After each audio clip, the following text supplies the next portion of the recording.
नमस्कार बच्चों, मैं आपकी अध्यापिका मिसेस शरॉन परेरा आपका फिर से हिंदी की कक्षा में स्वागत करती हूँ। पिछले कक्षा में हम लोगों ने हमारे पाठ्य पुस्तक का पाठ 8 सुनो किशोरी पढ़ना प्रारंभ किया था। अभी हम इस पाठ के अंतिम चरण में आ गए हैं, तो अंतिम भाग को देखते हैं। आपके पाठ्य पुस्तक में पन्ना क्रमांक 44 निकालिए।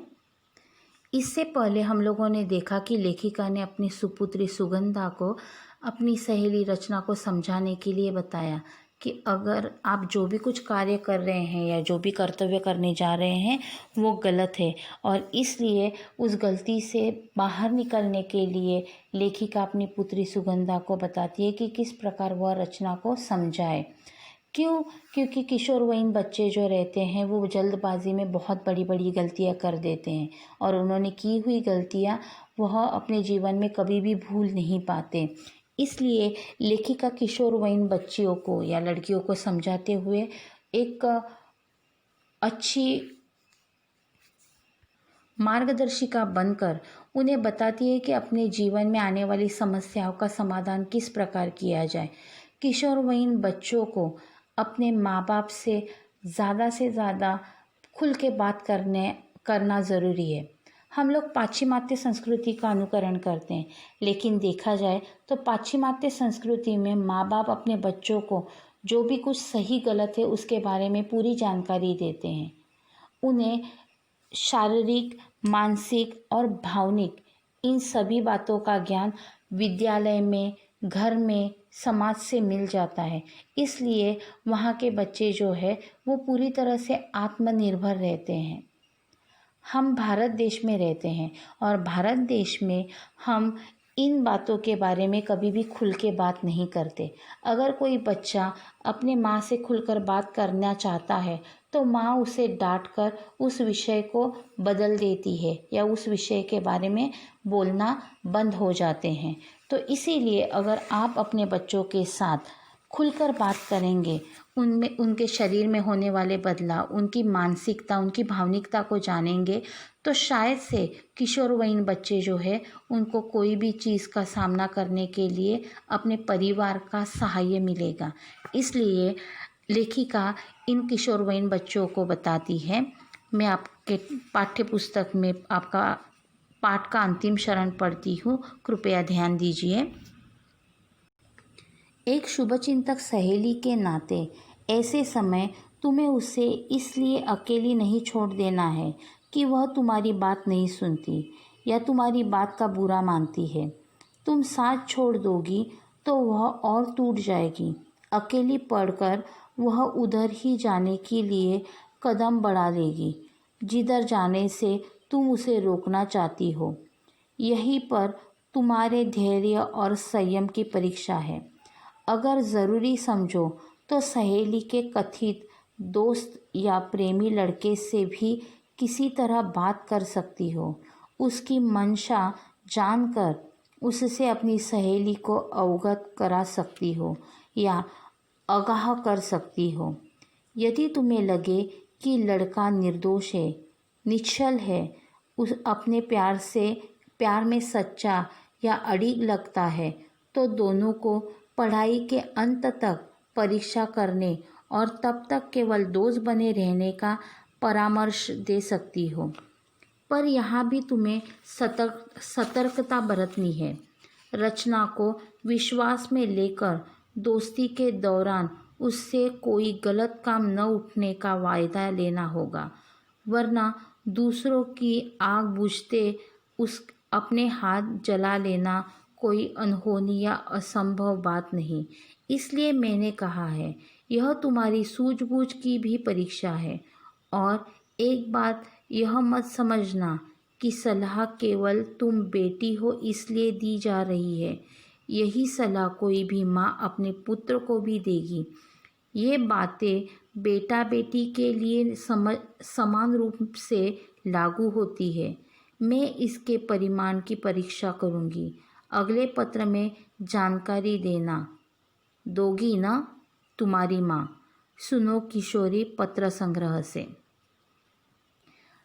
अब इसका स्पष्टीकरण देखते हैं।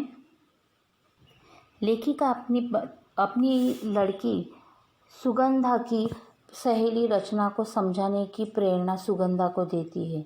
वह उसे बताती है कि आप उसकी एक शुभचिंतक सहेली बन जाओ, मतलब उसे हमेशा अच्छे के बारे में बताओ, जो बुरा है उसका उसे ज्ञान दे दो कि यह गलत है, और अगर आप ऐसा करोगी तो ही आप उसकी एक अच्छी सहेली बन जाओगी।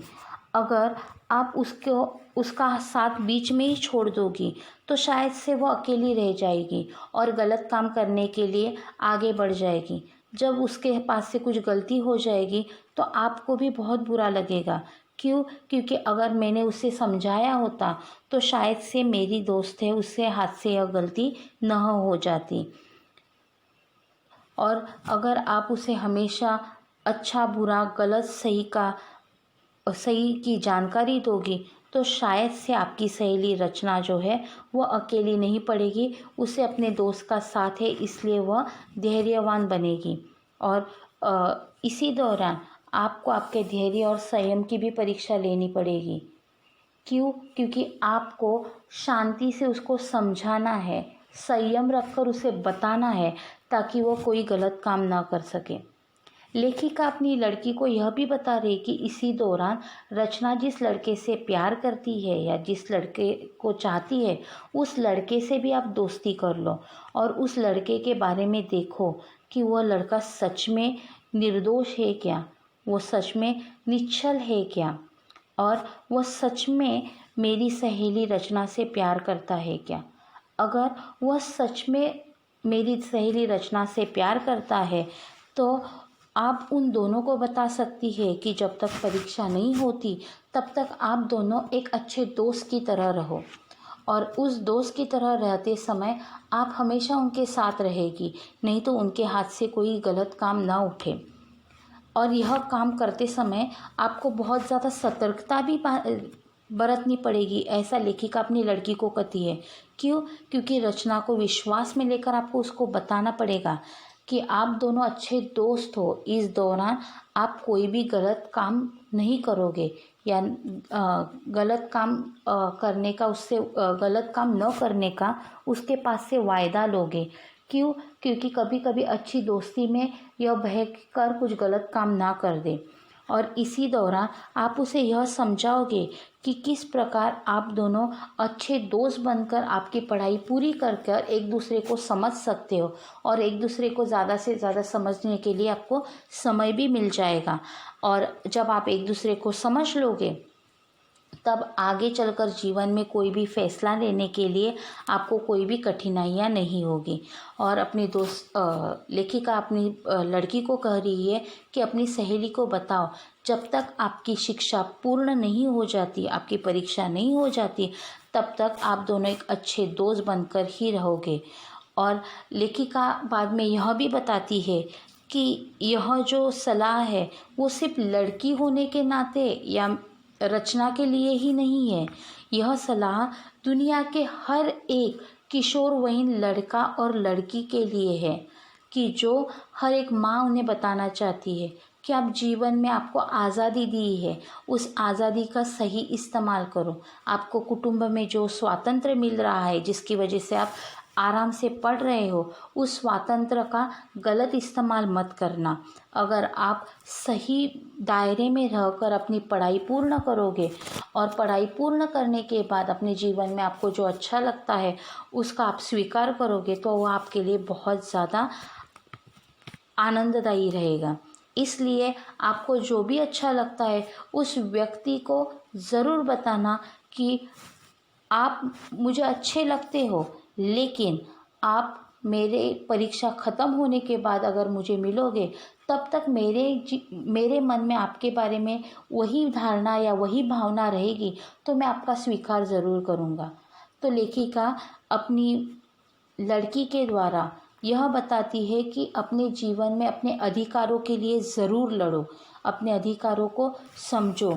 अधिकारों को समझने के बाद जो भी कुछ अच्छा बुरा है उसको समझने के लिए या अपने सपनों को पूर्ण करने के लिए अपने पंख फैलाकर आसमान में ज़रूर उड़ो, लेकिन आसमान में उड़ते समय अपनी रूढ़ी और परंपरा को कभी मत भूलना।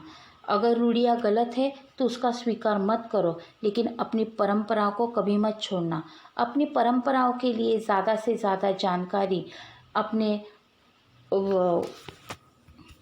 कॉलेज के वाचनालय से या ग्रंथालय से पुस्तकें प्राप्त करके परंपरा और संस्कृति के बारे में जानो।